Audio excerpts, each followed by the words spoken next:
I came home that afternoon with a bottle of sparkling cider tucked under my arm and a smile so wide my cheeks actually hurt. My grandmother had passed 3 months earlier, and the reading of her will had finally happened that morning. She'd left me her investment portfolio, managed quietly for 40 years, never touched, never talked about. The attorney had slid a single sheet of paper across the table and said, "The total current value is approximately $22 million. I'd had to ask him to repeat it, twice. All I could think about on the drive home was my husband's face when I told him. After 8 years of him quietly dismissing my career, my decisions, my instincts. 8 years of his mother sitting at our kitchen table telling me I wasn't ambitious enough, wasn't polished enough, wasn't the right kind of woman for her son. I was going to walk through our front door holding 22 million reasons to disagree. I pulled into our driveway in Scottsdale and noticed his car was already there, which was strange. He almost never came home before 7. And then I noticed his mother's silver Lexus parked behind it, angled like she'd arrived in a hurry. They were both standing on the front porch. My husband, I'll call him that because what he was about to become makes his name feel like it belongs to a stranger, was holding a manila envelope. His mother stood slightly behind him with her arms crossed, and her chin raised in that particular way she had when she was certain she'd already won something. I stepped out of the car with my cider bottle and my smile and walked up the path. The desert air smelled like dust and cut grass. "We need to talk," he said. "I have news," I said at the same time. He didn't ask what my news was. He held out the envelope. Inside were divorce papers, already filed, already signed by him, a neatly tabbed set with little yellow sticky arrows pointing to where I was supposed to sign. "The house has been listed," he said. "We accepted an offer 2 weeks ago. Closing is in 30 days. I looked at him, then at his mother, then back at him. "I'm sorry," I said slowly. "You listed our house. My name is on the deed," he said. "It was within my rights. You'll receive your portion of the marital assets per Arizona law. My attorney has already calculated it."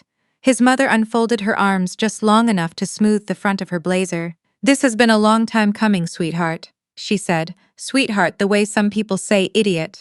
I stood there on the path with the cider bottle still under my arm.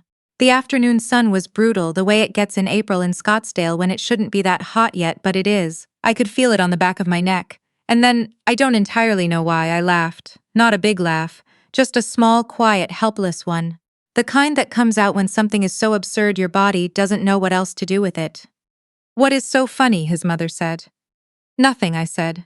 "Nothing, I'm sorry." But I was still smiling when I walked back to my car, put the cider on the passenger seat, and drove away. What they didn't know, what I hadn't told anyone yet, not even my closest friend, was that I had spent the last 2 years watching. It started small. About 26 months before that afternoon on the porch, I noticed a charge on our joint account that didn't make sense. A wire transfer to an LLC I didn't recognize. When I asked my husband about it, he said it was a business expense, something related to a consulting project he was wrapping up. He said it casually, without looking up from his phone. So I let it go. But I am, by training and by nature, a forensic accountant. I have spent my career finding the thing that doesn't add up. I have sat across from CFOs at Fortune 500 companies and found the number they buried 17 spreadsheets deep. It is not a skill I turn off when I go home. Over the following months, I started keeping notes. Not dramatically, not with some grand plan. Just notes. A screenshot here, a bank statement there. I created a folder on a personal laptop my husband didn't know I had, password protected, stored in my office at work. What I found, slowly and then all at once, was a picture that made my chest feel like something heavy had been set down on it. He had been transferring money out of our joint accounts for nearly 3 years, small amounts at first, a few $100s here, 1,000 there, routed through the LLC into a personal account I had no access to. His mother had been the registered agent of the LLC. She'd helped him set it up using an address in Tempe that turned out to be a UPS store mailbox. The total, by the time I finished calculating, was a little over $340,000. But the house was the part that genuinely stunned me. Our home, the one I had believed was jointly owned, the one I had signed mortgage documents for, the one I had painted and furnished and spent 8 years inside, had been quietly refinanced 18 months ago using a power of attorney document that bore my signature, a signature I had never given. When I pulled the recorded document from the Maricopa County Recorder's Office and compared it to my actual signature, the difference was not subtle. Whoever had forged it had done a passable job, but not a good enough one. He had borrowed against the equity. And then he'd listed the house without telling me, apparently planning to pocket the sale proceeds and present me with whatever his attorney decided was my fair share of what remained. I sat with all of this for a long time. I want to be honest about that part. There was a period of about 3 weeks where I just sat with it and felt completely, thoroughly devastated. This was not a story I had seen coming. Or maybe I had seen pieces of it and chosen not to look directly. 8 years is a long time to invest in someone. You start to need the story you've told yourself to be true. But then I made an appointment with an attorney of my own. And then I made a second appointment with a forensic document examiner. And then I made a third with a contact I had from a previous audit engagement, a former FBI financial crimes investigator who now worked in private practice and occasionally consulted on civil cases. His name was not on any of my files. We communicated by email on an account my husband had never seen. I kept going to work. I kept making dinner on the nights my husband came home.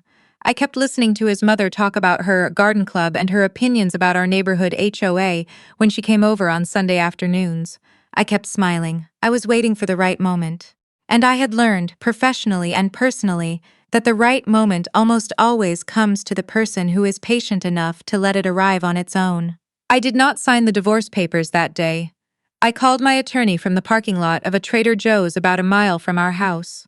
She told me not to sign anything, not to move out voluntarily, and not to tip my hand. I had 30 days before the house closing. That was enough time. "Do you want to stop the sale?" she asked.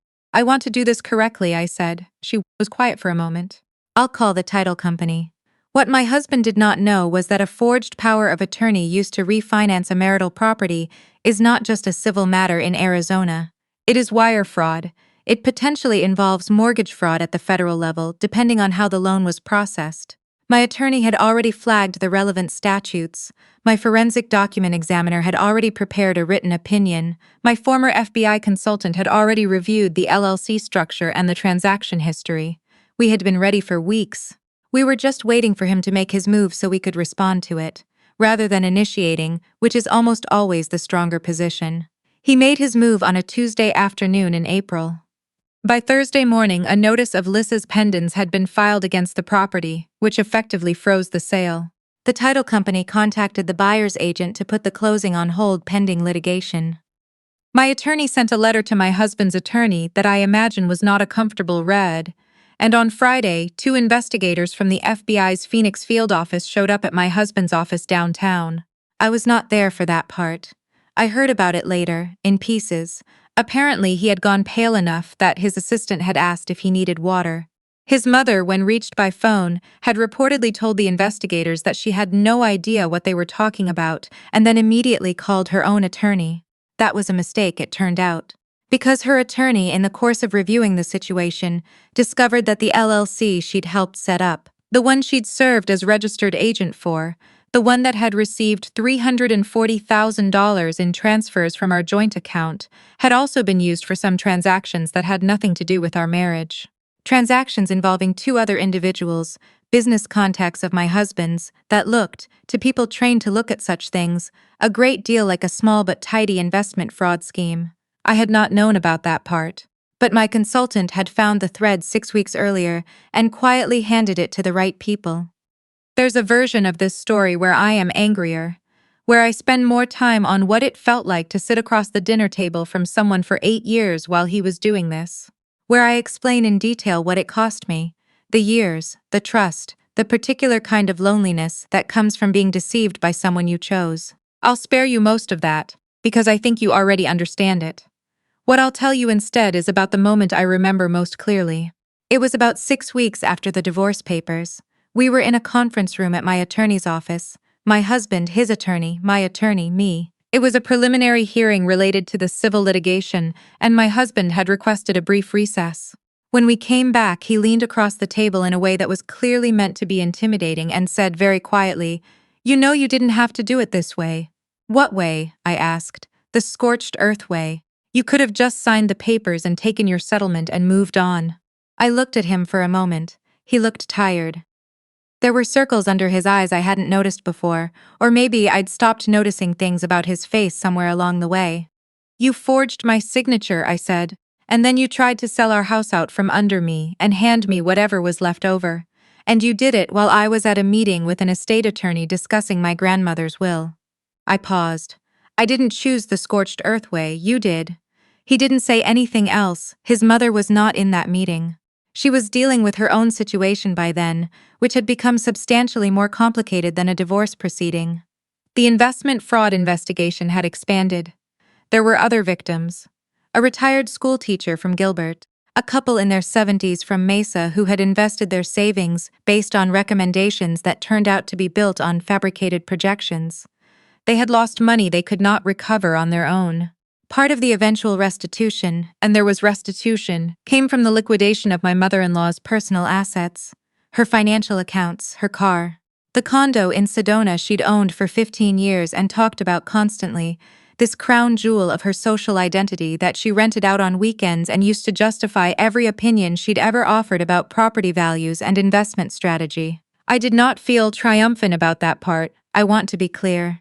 There is nothing satisfying about watching an older woman lose things she spent her life accumulating, regardless of how she conducted herself toward me.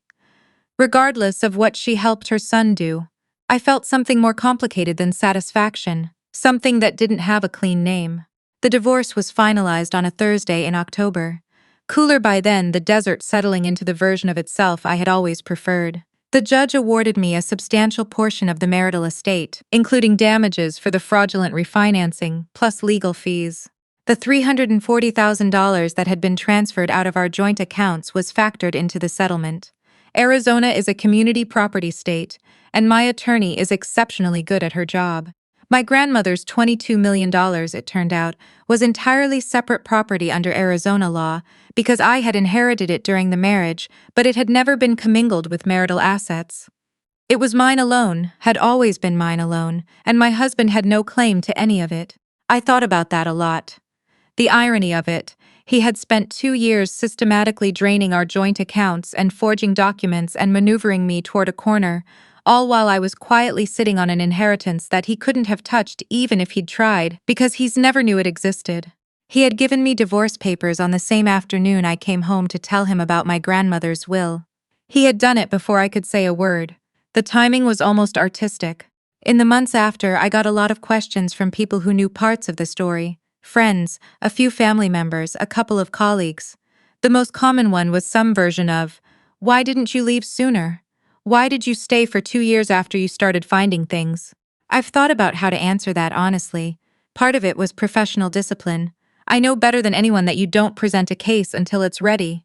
Half built, it collapses. You wait until every piece is in place, every document is authenticated, every thread is traced to its end. 2 years felt long. It was also necessary. But the other part, the part I'm more honest about when I'm alone, or when I'm talking to someone I really trust, is that I needed time to grieve the thing I thought I had. Not what I actually had, which turned out to be a fraudulent financial scheme wrapped in a marriage. But the thing I thought I had, the version I'd believed in. You don't walk away from 8 years without grieving the story, even when the story was never real. I grieved it. And then I built the case, and then I let the case do what it was built to do. I live in a different part of Scottsdale now. A place I chose myself, with a yard that gets morning sun, and a kitchen I renovated the way I wanted without consulting anyone. My grandmother's estate has been transferred and invested, and is being managed by a team I selected and trust. My former mother-in-law sent me a letter once, several months after everything concluded. It was 3 pages, handwritten, and it alternated between accusation and something that was almost, but not quite, an apology. I read it twice and then put it in the recycling bin, not out of cruelty. Just because there was nothing in it I needed to carry with me. My former husband, from what I understand through mutual acquaintances, relocated to another state.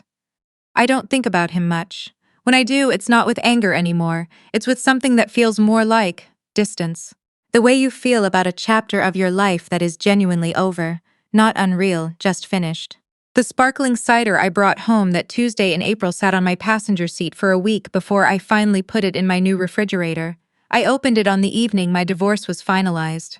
Drank it alone at my kitchen counter while the sun went down and the desert outside went gold, and then purple and then dark. It tasted exactly as good as I had expected it to.